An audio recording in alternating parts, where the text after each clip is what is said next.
I now have the pleasure of introducing today's speaker, Air Commodore James Hood, OAM. James is a true local to the area. He was born in Anglesey, educated in Geelong, and lives in Torquay with his wife Tiz, daughter Danny, and son Alex. Air Commodore James Hood joined Defence in 1988 as an electrical engineer. He has held a number of key engineering and management roles within Defence, including Officer Commanding the Airborne Early Warning and Control Systems Program Office.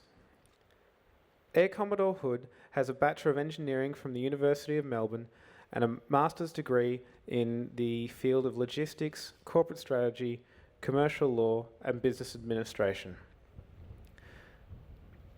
Air Commodore Hood was awarded with the Medal of the Order of Australia in the Australia Day Honours List in 2008 for service to the Royal Australian Air Force in the field of major capital acquisition.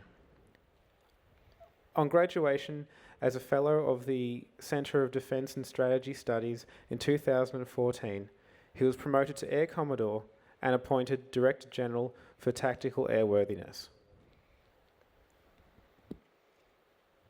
Dignitaries, all Australians, New Zealanders, residents and visitors to the Surf Coast. On the 25th of April, thousands of brave young soldiers from the Australian and New Zealand Armed Corps found themselves in the dark, on a beach, in a far distant land. As the sun rose, as it will rise for us shortly, they faced a formidable task. Rugged terrain, an entrenched enemy. Our young soldiers were asked to seize the Gallipoli Peninsula and suppress the Ottoman defences guarding the Dardanelles. Now, they may have enlisted out of patriotic duty, or it might have just been for a little bit of adventure.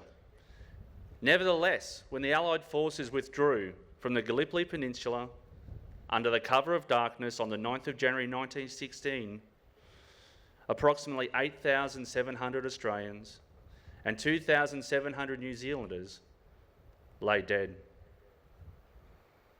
The loss of life was unparalleled in the history of our two countries, and as the news of the casualties filtered back home, so did the stories of the Anzac's courage under fire.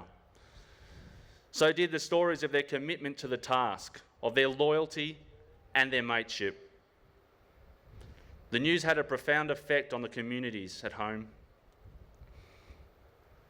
No longer were we colonies of the Great Britain, but a new identity had emerged, a strong and proud national identity forged in the fires of Gallipoli's, the Western Front and the Middle East. And so it seems fitting today that we as a community also stand here in the dark at our local beach, awaiting the sun to rise, to honour the personal sacrifice of those young men, Australians and New Zealanders, that forged the Anzac legend. We don't gather to celebrate victory, nor in some way glorify war or defeat.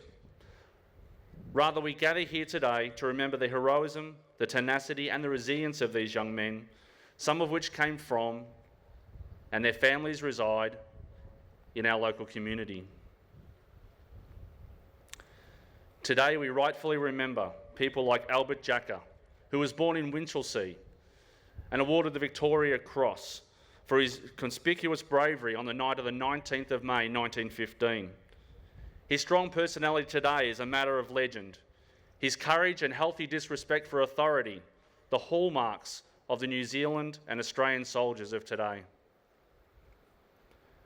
We rightfully remember Harold Bell, who died on the 8th of October 1917, the son of John Bell, the loving brother of Gurley. Many of you remember Gurley, she passed away in 1978. A lot of you would have walked down Bell Street on your way here today, and a lot of you would have also surfed at our local break, Bell's Beach. We don't remember Harold for these landmarks, rather we remember him as an Anzac. We rightfully remember Harold Rosser, who died on the 9th of August 1917, the son of Felix Rosser. Felix was the fisherman who raised the alarm when the Joseph Scammell floundered on the rocks here at Point Danger in 1891 and assisted in the rescue of the crew and the passengers. Like his father, Harold was quick to help his mates. He died in Anzac.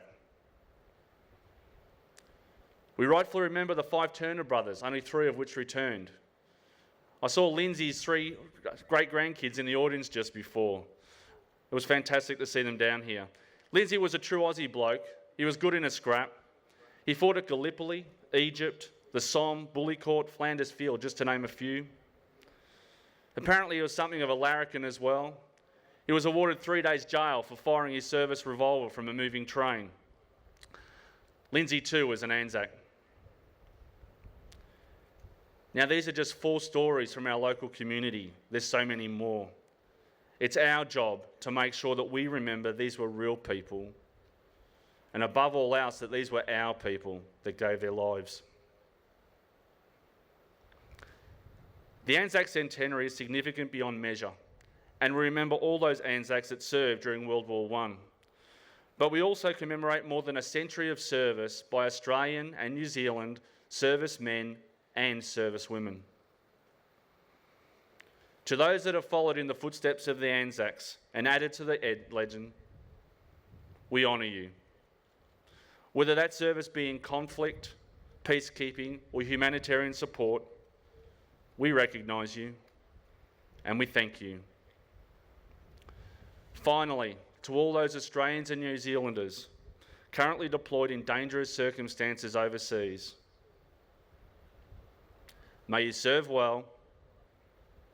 May you come home safely, lest we forget.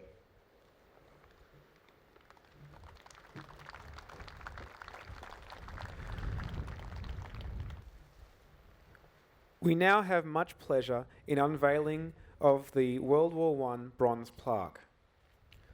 The plaque contains the names of 88 men from the Torquay district who volunteered for active service in the Great War. Some of these soldiers served at Gallipoli, with survivors also going on to serve on the Western Front. Of these, 23 paid the ultimate sacrifice. 8 received military medals, and 1 received a Distinguished Conduct Medal of Bravery. The soldiers who were killed in action were buried where they lay, on the beaches, hills, and valleys of Gallipoli, or in the muddy fields of France and Belgium. After 100 years, they now have a spiritual home right here at Point Danger, where relations, friends, and visitors can pay their respect. The research was conducted by the Torquay Historical Society and funded by the Australian Federal Government. I will now call upon Sarah Henderson, Federal Member for Corangamite, Air Commodore James Hood, representing the Australian Defence Force, Ian Gilbank, President of the Torquay RSL, David Marshall, President of the Torquay Historical Society, to unveil the plaque.